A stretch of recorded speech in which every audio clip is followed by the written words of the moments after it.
सह्याद्री की चट्टानों में बसी एक ऐसी गाथा है जो न केवल मराठा गौरव की कहानी कहती है बल्कि हर उस दिल में जोश भर देती है जो स्वतंत्रता और धर्म के लिए धड़कता है। यह है छत्रपति संभाजी महाराज की कहानी, एक ऐसे शेर की जिसने औरंगजेब जैसे ताकतवर सम्राट को घुटनों पर ला दिया। ये कहानी युद्ध, विश्वासघात और बलिदान की है जो आपको रोमांच, गर्व और प्रेरणा से भर देगी। तो तैयार हो जाइए इस महाकाव्य में उतरने के लिए जहाँ हर पल आपको इतिहास के उस दौर में ले जाएगा जब एक योद्धा ने अपने खून से स्वराज्य की नींव को और मजबूत किया। वीर मरता नहीं, वीर अमर होता है और जो धर्म और स्वराज्य के लिए लड़ता है उसका नाम इतिहास के स्वर्णिम पन्नों में चमकता है। सन 1681 रायगढ़ किला मराठा साम्राज्य का दिल सह्याद्री की गोद में अड़िग खड़ा था। काले बादल आसमान पर छाए थे और बारिश की बूंदें धरती को भिगो रही थी। किले के एक कक्ष में एक दीपक की टिमटिमाती रोशनी में छत्रपति संभाजी महाराज अपनी तलवार को धार दे रहे थे। उनकी आंखों में ऐसी ज्वाला थी मानो वो सारी दुनिया को भस्म कर दे। तभी तेज कदमों की आहट हुई। एक दूत जिसके कपड़े बारिश से भीगे थे हम्फता हुआ दौड़ा आया। महाराज, उसने सांस लेते हुए कहा, मुगल सेना हमारी सीमाओं पर पहुंच चुकी है। औरंगजेब ने लाखों सैनिकों के साथ दक्कन पर चढ़ाई कर दी है। वे हमें घेरने की तैयारी कर रहे हैं। संभाजी ने तलवार को एक बार फिर देखा। उसकी चमक उनकी आंखों में परावर्तित हो रही थी। उन्होंने शांत लेकिन दृढ़ स्वर में कहा, तो औरंगजेब सोचता है कि वो मराठा शेर को झुका देगा। आज उसे दिखाते हैं कि स्वराज्य की रक्षा करने वाले कभी नहीं डरते। उन्होंने तलवार म्यान में रखी और बाहर की ओर बढ़े जहां उनकी सेना उनका इंतजार कर रही थी। सैनिकों ने अपने महाराज को देखा और उनके चेहरों पर जोश की लहर दौड़ गई। जय भवानी, जय संभाजी की गूंज ने आसमान को चीर दिया। 14 मई 1657 को पुरंदर किले में शिवाजी महाराज और सईबाई के पुत्र संभाजी का जन्म हुआ। बचपन से ही उनकी आंखों में एक असाधारण चमक थी। जब अन्य बच्चे मिट्टी के खिलौनों से खेलते, संभाजी अपने पिता की वीरगाथाएं सुनते। उनके दिल में स्वराज्य का सपना पलने लगा। महज 7 साल की उम्र में संभाजी ने तलवार उठा ली। उनके छोटे हाथों में तलवार की वजन भारी थी, लेकिन उनकी इच्छा शक्ति उससे भी भारी। शिवाजी महाराज स्वयं उनके प्रशिक्षण पर नजर रखते। एक दिन अभ्यास के दौरान संभाजी ने एक अनुभवी योद्धा को तलवारबाजी में हरा दिया। शिवाजी ने गर्व से कहा, ये मेरा बेटा नहीं, मराठा साम्राज्य का भविष्य है। संभाजी केवल युद्ध कला में ही नहीं बल्कि विद्या में भी निपुण थे। 10 साल की उम्र में वे संस्कृत, फारसी और मराठी में धारा प्रवाह बोलते थे। रायगढ़ के विद्वानों के बीच उनकी बुद्धिमत्ता की चर्चा होती थी, लेकिन उनका असली प्यार था युद्ध का मैदान। 16 साल की उम्र में संभाजी ने अपनी पहली लड़ाई लड़ी। एक छोटी सी मराठा टुकड़ी के साथ उन्होंने मुगल चौकी पर हमला किया। रात के अंधेरे में उनकी तलवारें बिजली की तरह चमकी। सुबह होते होते चौकी मराठों के कब्जे में थी। सैनिकों ने नारे लगाए, जय भवानी, जय संभाजी। उस दिन संभाजी ने साबित कर दिया कि वे अपने पिता की विरासत को और ऊंचा ले जाएंगे। संभाजी का बचपन रायगढ़ और पन्हाला जैसे किलों की गोद में बीता। शिवाजी महाराज, जो स्वयं एक कुशल रणनीतिकार थे, ने संभाजी को युद्ध और शासन की बारीकियां सिखाई। एक बार जब संभाजी 12 साल के थे, शिवाजी उन्हें पन्हाला किले की सबसे ऊंची चोटी पर ले गए। वहां से दक्कन का विशाल परिदृश्य दिखाई देता था। देखो संभाजी, शिवाजी ने कहा, ये हमारा स्वराज्य है। इसे बचाने के लिए तलवार से ज्यादा बुद्धि चाहिए। दुश्मन को हराने के लिए हमें उनकी कमजोरियों को समझना होगा। संभाजी ने गौर से सुना। उस दिन से उन्होंने हर युद्ध को एक शतरंज की बिसात की तरह देखना शुरू किया। शिवाजी ने उन्हें छापामार युद्ध की कला सिखाई। रात के अंधेरे में हमला करना, पहाड़ियों का सहारा लेना और दुश्मन को भरम में डालना। एक बार अभ्यास के दौरान शिवाजी ने संभाजी को एक काल्पनिक युद्ध की स्थिति दी। मान लो तुम्हारी सेना चारों ओर से घिरी है, तुम क्या करोगे? संभाजी ने तुरंत जवाब दिया, मैं अपनी टुकड़ी को 2 हिस्सों में बांटूंगा। एक हिस्सा दुश्मन का ध्यान भटकाएगा और दूसरा उनकी आपूर्ति लाइन पर हमला करेगा। शिवाजी मुस्कुराए, तुम्हें मराठा शेर की आत्मा है। सन 1680 में शिवाजी महाराज का देहांत हुआ। रायगढ़ किले में शोक की लहर दौड़ गई। कुछ दरबारी संभाजी की युवावस्था और उनके आवेगी स्वभाव पर सवाल उठाने लगे, लेकिन संभाजी ने इन आलोचनाओं को अपने कर्मों से खामोश कर दिया। सिंहासन संभालते ही उन्होंने मराठा सेना को पुनर्गठित किया। किलों की मरम्मत करवाई, खासकर पन्हाला, रायगढ़ और प्रतापगढ़ जैसे गढ़ों को। कोंकण तट पर मराठा नौसेना को मजबूत किया ताकि मुगल जहाजों को समुद्र में ही रोका जा सके। उनके जासूस मुगल शिविरों में घुसकर ऐसी जानकारियां लाते जो युद्ध का रुख बदल देती।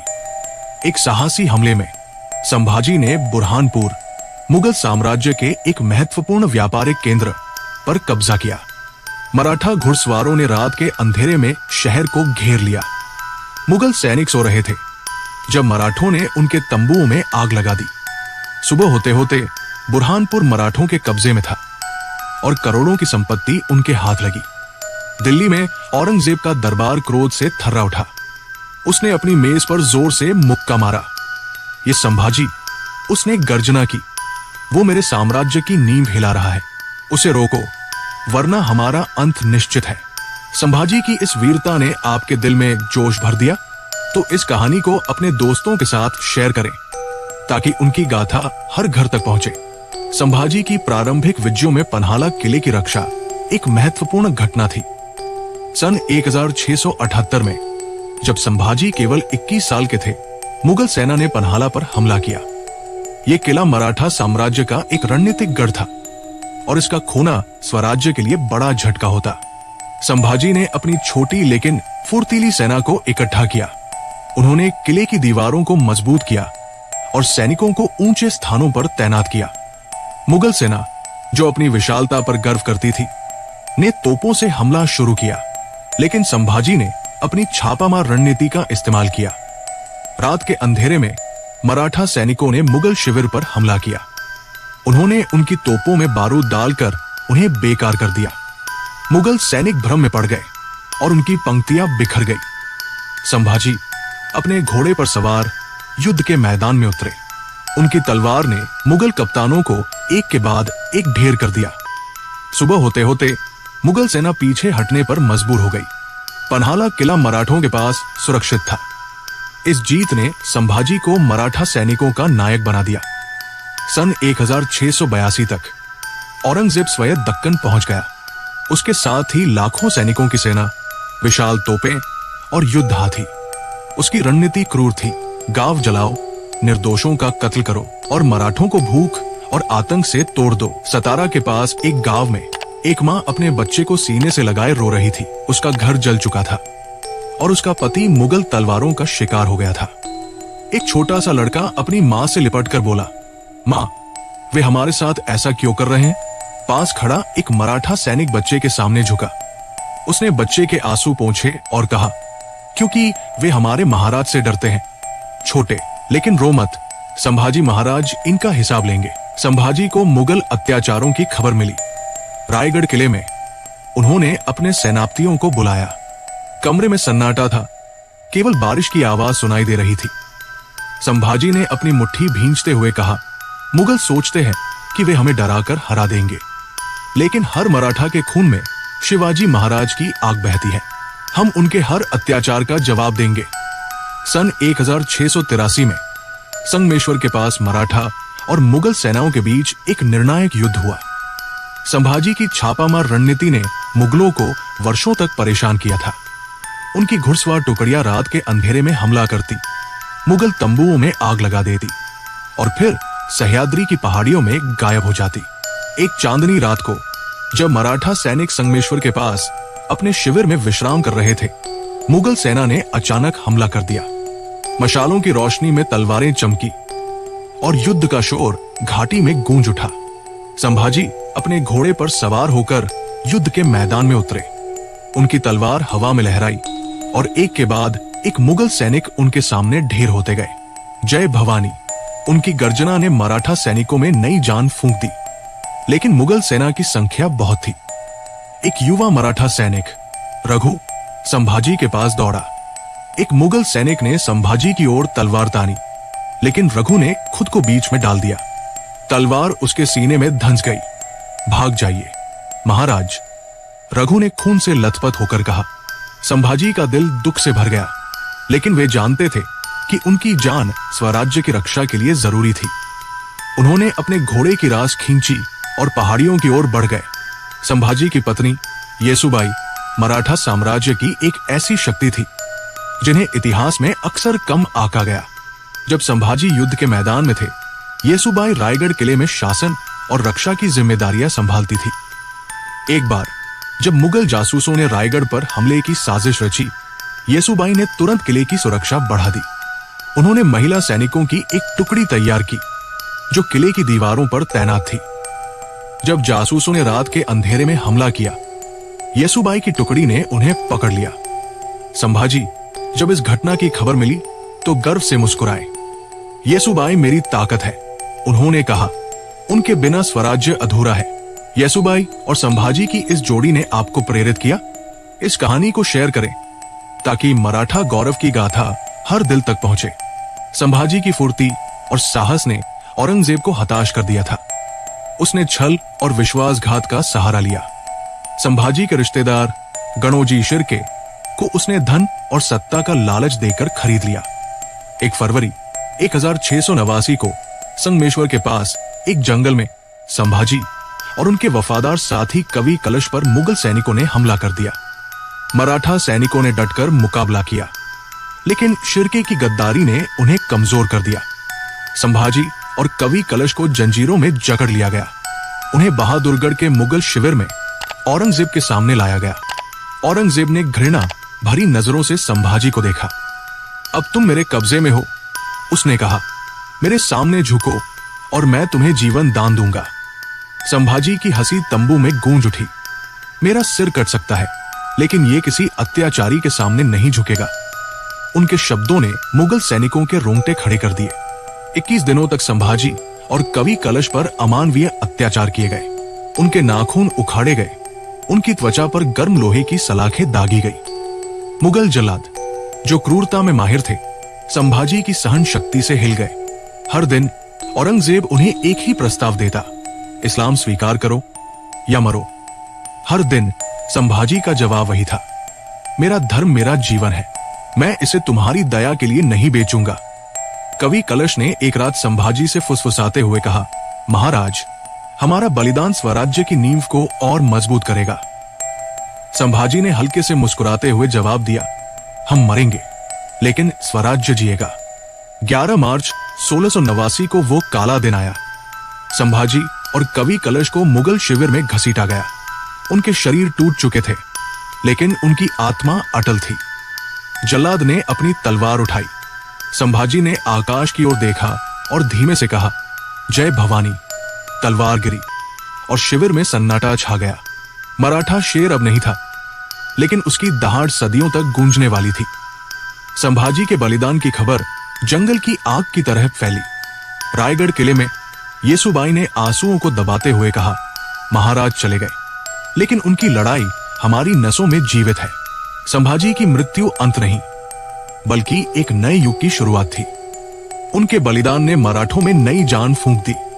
राजाराम महाराज और ताराबाई के नेतृत्व में मराठा साम्राज्य ने और भी जोरदार हमले किए। मुगल किले ढहाए गए, उनके खजाने लूटे गए। संभाजी की रणनीतियों को मराठा सेनापतियों ने और परिष्कृत किया। सह्याद्री की पहाड़ियां मराठा छापामारों का गढ़ बन गई। मुगल सैनिक रात के अंधेरे में मराठा हमलों से डरने लगे। औरंगजेब अब एक बूढ़ा आदमी दक्कन में भटकता रहा। 1707 में उसकी मृत्यु हुई। वो एक हारा हुआ सम्राट था, जिसे संभाजी का नाम तक सताता था। संभाजी के समय में मराठा संस्कृति अपने चरम पर थी। गणपति उत्सव और शिव जयंती जैसे त्योहार मराठा एकता का प्रतीक थे। किलों में न केवल युद्ध की तैयारी होती, बल्कि कवियों और विद्वानों की सभाएं भी सजती। संभाजी स्वयं एक कवि थे। उनकी रचनाएं जैसे बुद्धभूषणम उनकी विद्वता का प्रमाण है। उन्होंने मराठा जनता को एकजुट करने के लिए सांस्कृतिक और धार्मिक उत्सवों को बढ़ावा दिया। संभाजी के बलिदान के बाद ताराबाई ने मराठा साम्राज्य की बागडोर संभाली। उनकी रणनीतियां और साहस ने मुगल सेना को और कमजोर किया। मराठा महिलाएं जैसे येसुबाई और ताराबाई केवल शासन ही नहीं, बल्कि युद्ध में भी सक्रिय थी। येसुबाई ने रायगढ़ की रक्षा के लिए अपनी सेना का नेतृत्व किया। ताराबाई ने मुगल किलों पर छापामार हमले किए। इन महिलाओं ने साबित किया कि मराठा शक्ति केवल पुरुषों तक सीमित नहीं थी। सदियों बाद संभाजी महाराज का नाम आज भी जीवित है। महाराष्ट्र की पहाड़ियों पर उनकी मूर्तियां खड़ी हैं। स्कूलों में बच्चे उनके बलिदान के बारे में पढ़ते हैं। गांवों में बुजुर्ग उनकी कहानियां सुनाते हैं। रायगढ़ किले पर, जहां संभाजी ने अपने जीवन के सबसे महत्वपूर्ण निर्णय लिए, आज भी केसरी पताका लहराती है। उनकी कहानी हमें सिखाती है कि सच्ची जीत तलवार से नहीं, बल्कि आत्मा की अटल शक्ति से मिलती है। संभाजी की इस अमर गाथा ने आपको प्रेरित किया? लाइक करें, सब्सक्राइब करें और शेयर करें, ताकि उनकी वीरता की कहानी हर दिल तक पहुंचे। रायगढ़ किले पर सूरज ढल रहा है और केसरी पताका हवा में लहरा रही है। हवा में जय भवानी, जय शिवाजी, जय संभाजी की गूंज सुनाई देती है। ये केवल एक कहानी नहीं, बल्कि एक आह्वान है।